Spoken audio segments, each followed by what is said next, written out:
محرم کا لفظی معنی ہے حرام کیا گیا، یعنی جس مہینے کی حرمت ہے، جس میں بہت سے ایسے کام حرام کیے گئے ہیں جن کو ایک مسلمان نہیں کرتا یا ان کا کرنا اس کے لیے حرام میں آتا ہے۔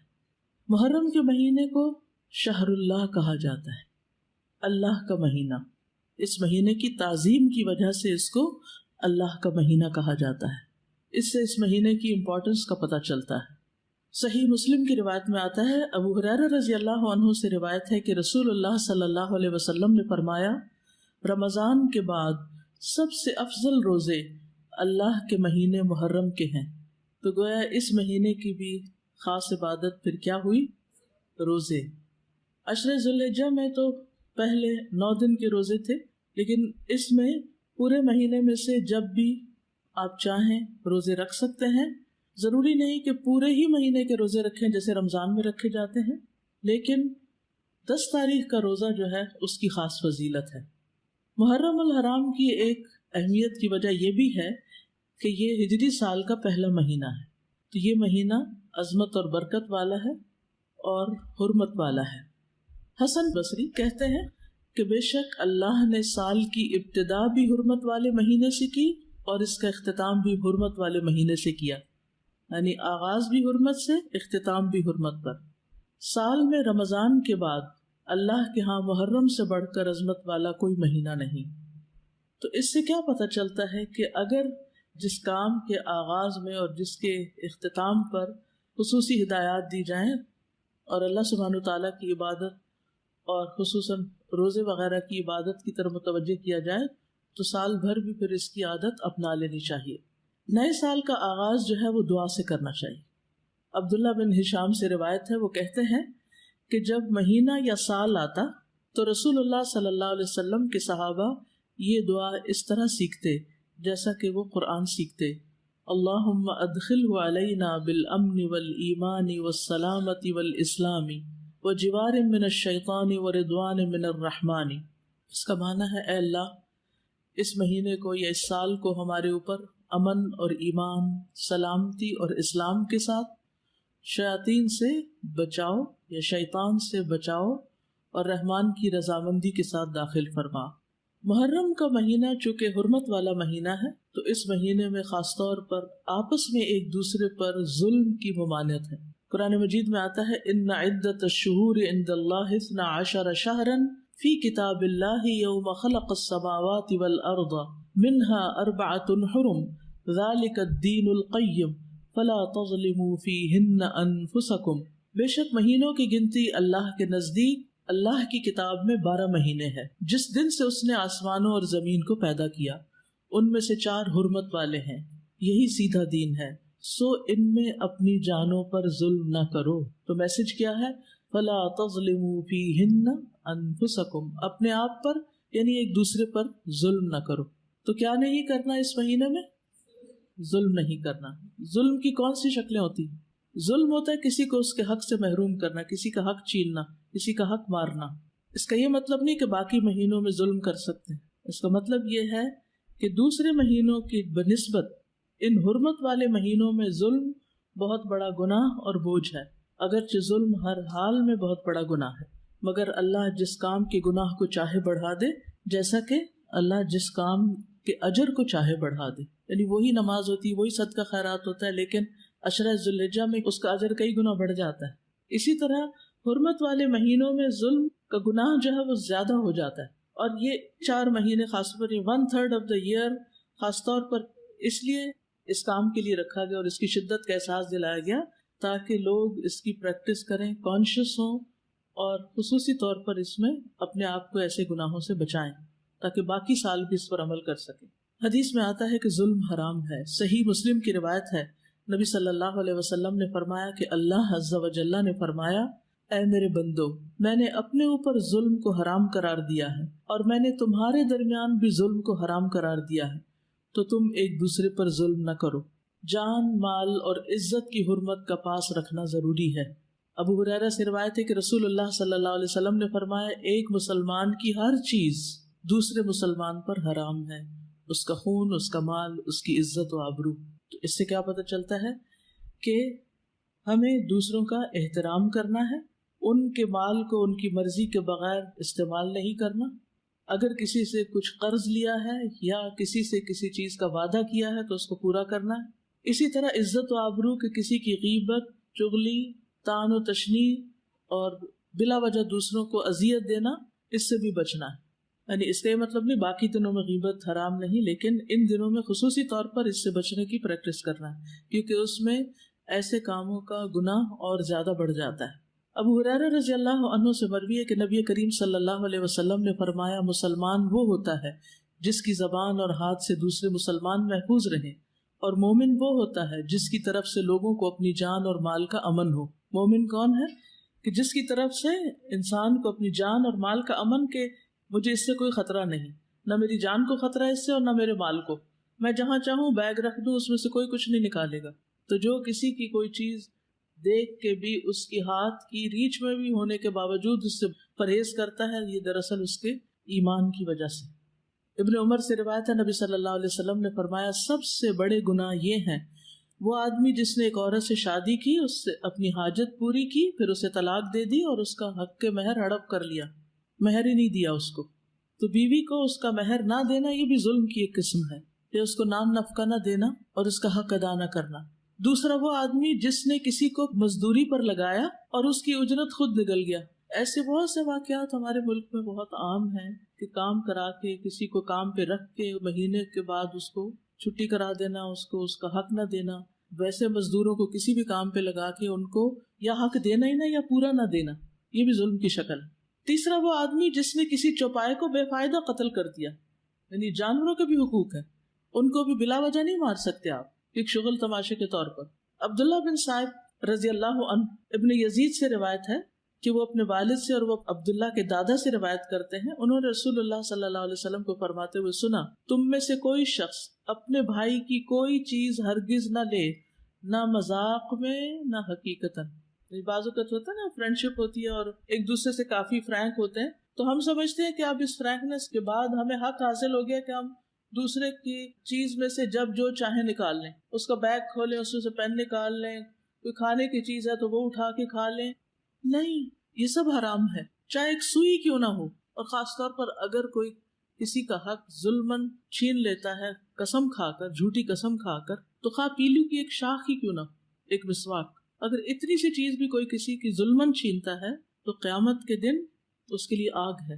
تو بغیر کسی کی مرضی کے، اجازت کے، خوشی کے کوئی چیز نہیں لینی چاہیے، نہ مذاق میں نہ حقیقت میں۔ اچھا بعض اوقات ایسا ہوتا ہے نا، مثلا کسی نے کوئی انگوٹھی پہنی ہوئی ہے، کوئی زیور پہنا ہوا ہے، اچھا ذرا دکھانا مجھے، میں ذرا پہن کے دیکھوں کیسی لگتی ہے۔ اچھا پہن نہیں دیکھے، مجھے تو بہت اچھی لگی، اچھی لگ رہی ہے نا، چلو تھوڑے دن میں پہن لیتی ہوں۔ ایسے نہیں کر سکتے آپ۔ مسلمان کی عزتوں کا پاس رکھنا۔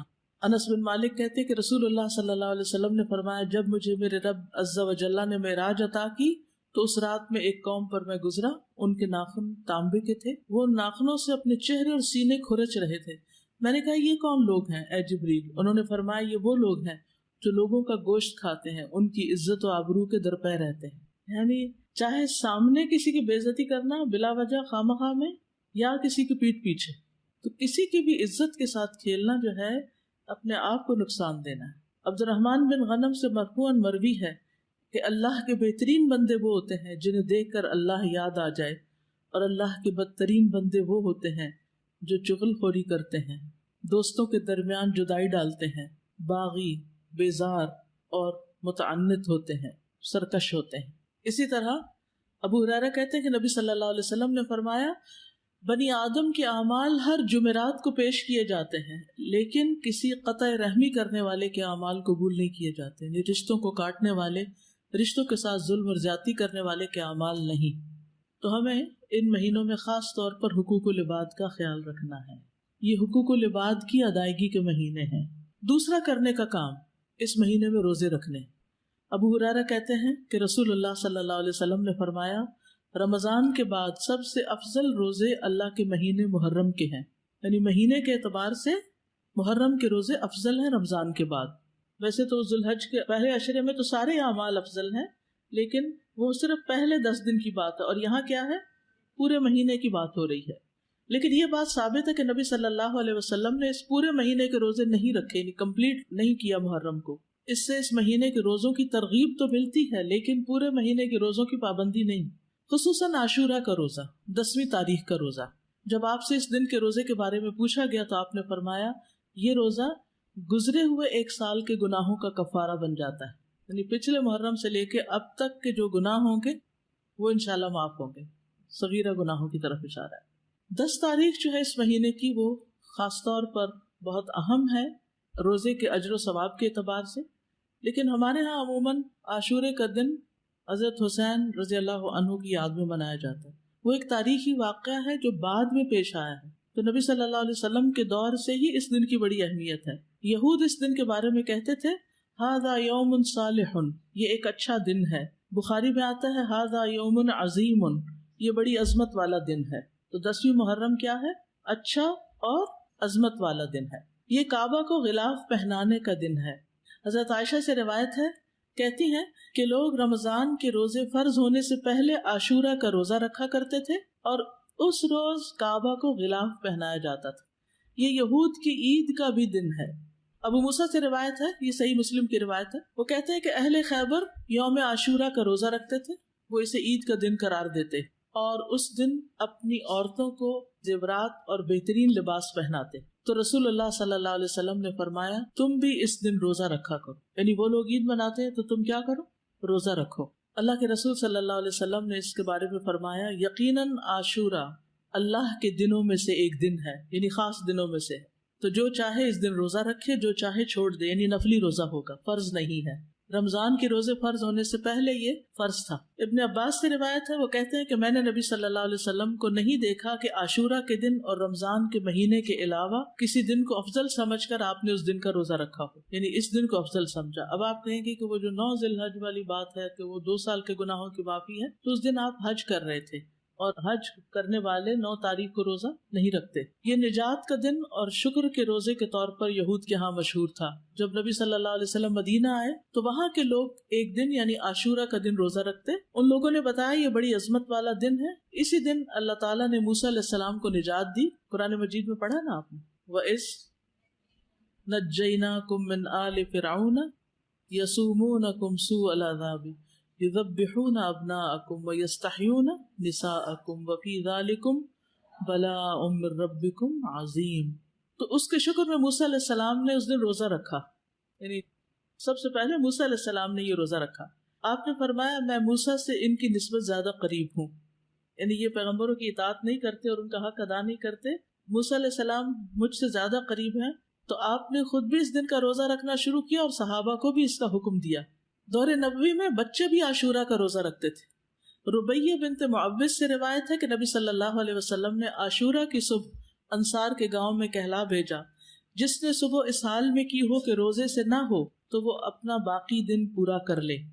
یعنی درمیان میں بھی روزے کی نیت کی جا سکتی ہے، نفلی روزے کی. اور جو شخص روزہ دار ہو تو وہ روزہ رکھے، یعنی جسے نیت کر لی وہ پورا کرے. ربیہ کہتے ہیں کہ اس کے بعد ہم لوگ خود بھی روزہ رکھتے اور اپنے بچوں سے بھی رکھواتے. ہم انہیں اون کا ایک کھلونا دے کر بہلائے رکھتے، جب کوئی کھانے کے لیے روتا تو وہی دے دیتے، یہاں تک کہ افطار کا وقت آ جاتا. یہ تربیت ہے نا، ٹریننگ ہے. اس دن کا روزہ جو ہے یہ مستحب ہے. جابر کہتے کہ رسول اللہ صلی اللہ علیہ وسلم ہمیں عاشورہ کا روزہ رکھنے کا حکم دیتے، ہمیں اس کی ترغیب دیتے اور اس موقع پر ہماری نگرانی فرماتے، یعنی رکھا ہے کہ نہیں.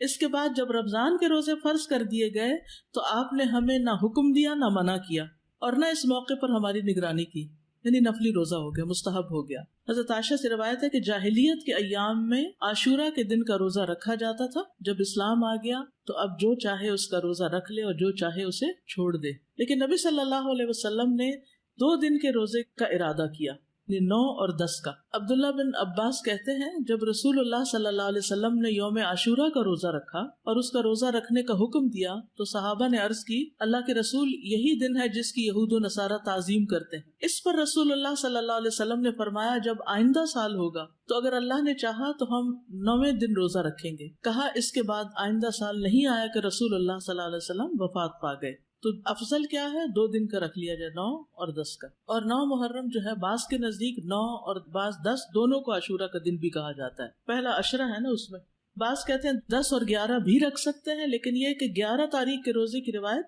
ضعیف ہے، اصل میں 9 اور 10 ہی ہے۔ ابن القیم کہتے ہیں کہ ابن عباس کا یہ کہنا تم محرم کا چاند دیکھو تو گنتے رہو اور 9ویں تاریخ کے دن کی صبح روزے کی حالت میں کرو، تو اس سے مراد یہ نہیں کہ عاشورہ 9ویں تاریخ کو کہتے ہیں، بلکہ ان کی مراد یہ ہے کہ 10ویں سے پہلے 9ویں کا روزہ بھی رکھو، کیونکہ آپ نے فرمایا تھا کہ اگر میں زندہ رہا تو روزہ رکھوں گا، تو یہ ایک طرح سے آپ کی سنت ہو گئی، کیونکہ آپ نے اس کے بارے میں خود صحابہ کو ترغیب دلائی۔ اور یہ جو الفاظ ہیں نا سلسلۃ الاحادیث الضعیفہ کے، کہ اگر میں زندہ رہا تو یوم عاشورہ سے ایک دن پہلے یا ایک دن بعد میں روزہ رکھنے کا حکم دوں گا، یہ روایت ان الفاظ سے منکر ہے، یعنی اس کا انکار کیا گیا ہے، اس کی سند ضعیف ہے۔ اسی طرح ابن عباس کا بھی ایک قول ہے جو نبی صلی اللہ علیہ وسلم سے وہ روایت کرتے ہیں کہ آپ نے فرمایا یہود کی مخالفت کرو اس طرح کہ ایک دن پہلے یا بعد کا روزہ رکھو، تو اس کی سند ضعیف ہے، تو اس لیے بعد والا نہیں۔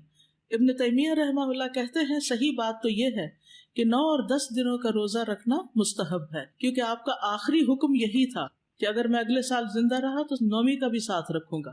ویسے تو پورے مہینے میں روزے رکھ سکتے ہیں، آپ چاہیں تو 11ویں کا ساتھ رکھ لیں، 3 اکٹھے رکھ لیں، لیکن وہ جو ہے نا فضیلت والی بات اور مستحب ہونے والی بات وہ 9 ہی کی ہے۔ تو اب آپ کو بات سمجھ آ گئی کہ 9 تاریخ کا جو روزہ ہے وہ نہ رکھا تو پھر اجر سے محرومی ہو سکتی، تو احتیاط کا تقاضا یہی ہے کہ 9 کا رکھا جائے ساتھ۔